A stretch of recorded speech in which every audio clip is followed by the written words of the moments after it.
Hi, good morning. My name's Frances Anderson. I'd like to know what your views are on the Australian automotive industry. How long do I have?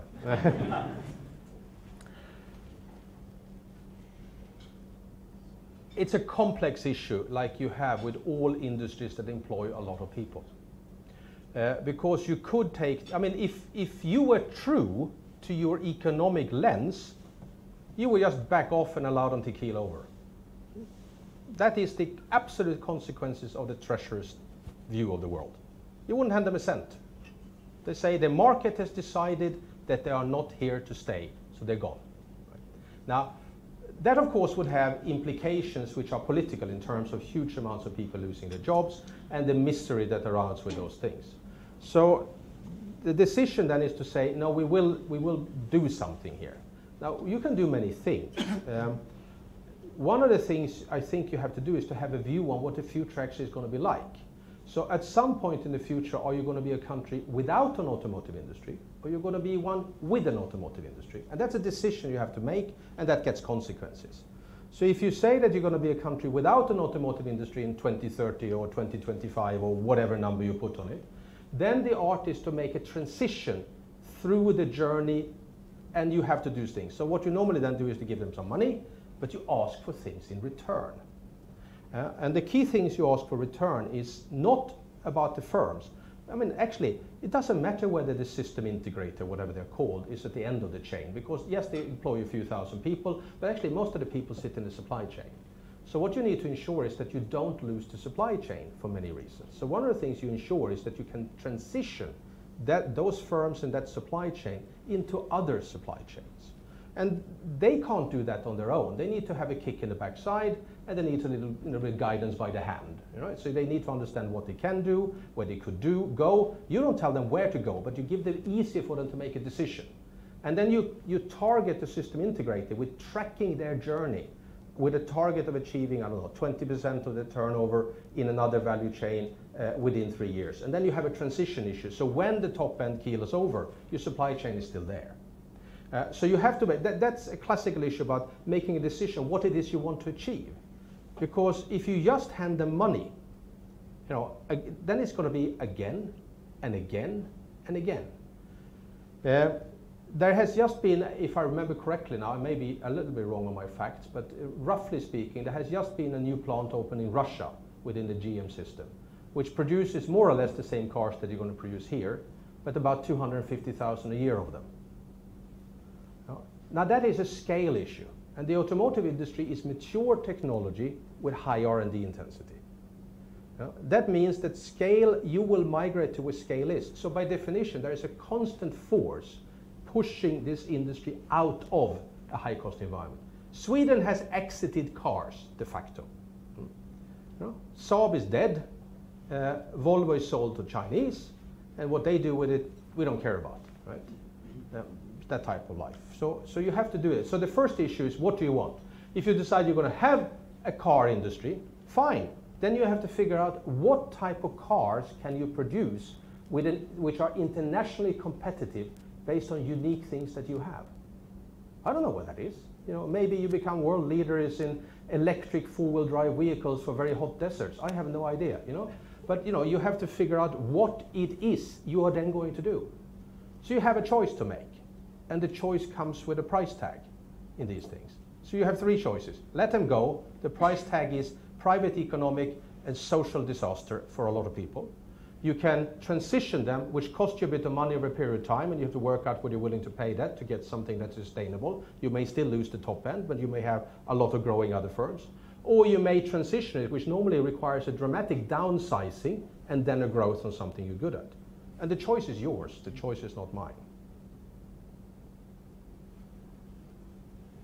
So at this point, Frances and I say that you're from Holland. Is that correct? Yeah. Vested interest. No, that's right. I have spoken to the boss and Mike, and my view is, you sit in a very difficult situation as a company. You are a subsidiary of a large American multinational firms. You have to make a decision on, how we're going to carry the costs of doing this. And from your point of view, it's a trade-off between cost of exit and cost of staying. And you know, you have made your own calculations of that, and then you go into a negotiation. But I think the critical issue is that you need to also offer a societal value to offset whatever money the government gives you. If I were the money, I would never give you money without ties. I would put a lot of requirements on you. Most of it wouldn't cost any money, but it would require you to do a set of things. But it's not me who does it, so you can relax. Question, there's one here in front of you.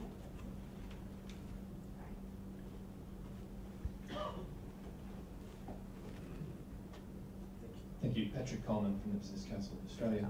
I was interested in, you mentioned the importance of very good management, yes, management capability. Could I ask you how it is or why it is that management is so very good in the Scandinavian businesses that you're using as examples and in countries like Switzerland? Sure. And in particular, do you see government policy as having a role in contributing to the development of good management, apart from you describe the practical experience that managers attain as being very important? Actually, I think government policy has almost nothing to do with this.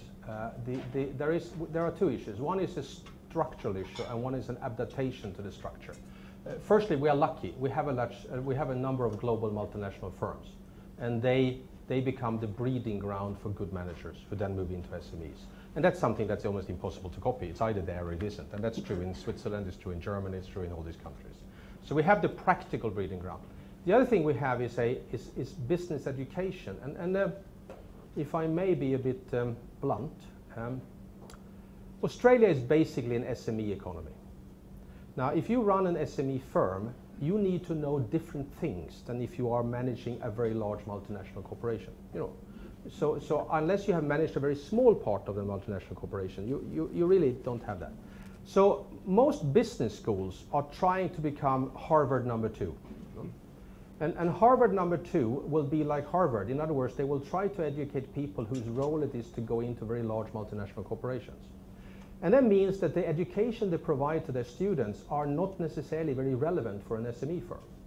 So there is, in my opinion, a mismatch between most of business schools in Australia and what they provide and what actually is needed by the management in the SME industry structure that you have. I mean, I'll just give you a very simplistic example. An SME company couldn't care about profit. They care about cash flow. Now, if you look at what you teach you around business school, it's hugely focused on the accounting view on profits and this, that, and the other, and all kinds of calculations around that. But actually, for an SME, it's a completely different set of issues that matter. So if I bring an MBA off from, I don't know which one, an average business school in Australia, they will come in with a lot of knowledge which actually is not very useful for me. And hence there is a mismatch between what is required for good management on that level and what I can get by sending them on training, or what I could get if I had large multinational, neither of which I have. And government policy is not really going to impact this one way or another. It's a structural issue where there has to be a demand-driven structure from the universities and the business schools, which I, in having gone around on them, are not, on that side, not generally very impressed by. And then you have to find a way of getting these managers to have a chance to go around. And as I said, the automotive supply chain companies are actually presently your breeding ground for good managers. That's my answer to that. Yeah. Time for a couple more. Is there one up the back? Thank you, Göran, for a very thought-provoking presentation.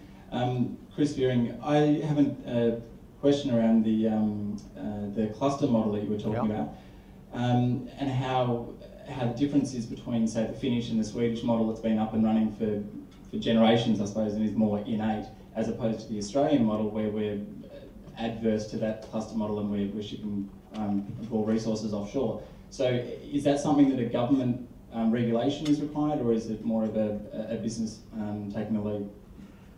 It's a combination. There's no regulation involved in this at all. It's an encouragement of what is otherwise a spontaneous event. I mean, yes, the ones I issued, like forestry and metals and so on, they've been around for generations. But if I go back to music industry as a cluster is a very strong cluster around the Stockholm area in Sweden.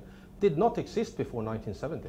No, actually, was it 76 or 77? I think ABBA won the Eurovision Song Contest with some meaningful song. At that point, you know, that's kind of where the popularity drove. And then it took almost 10 years before other things came up. And government's role in this is as a facilitator, as a trusted provider of information. But it really doesn't spend any money to talk about. It doesn't regulate. It doesn't do anything. But it facilitates the co-location and the interaction between firms who are not competing but who draw on the same capability base.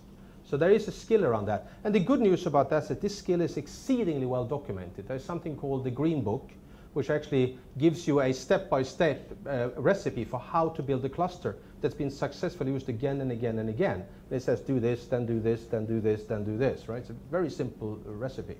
And so there are two issues in my message, or two messages in my issue. One is the issue that clusters can be created, you know, don't have to be old, they are, but it does take time. It takes 10 years or so, right? So be realistic about that. The other one is we know how to do it. That's absolutely fine. And just to make a comment on your introduction about thought-provoking, there is no requirement to agree with what I say. Okay? We just have to have a dialogue.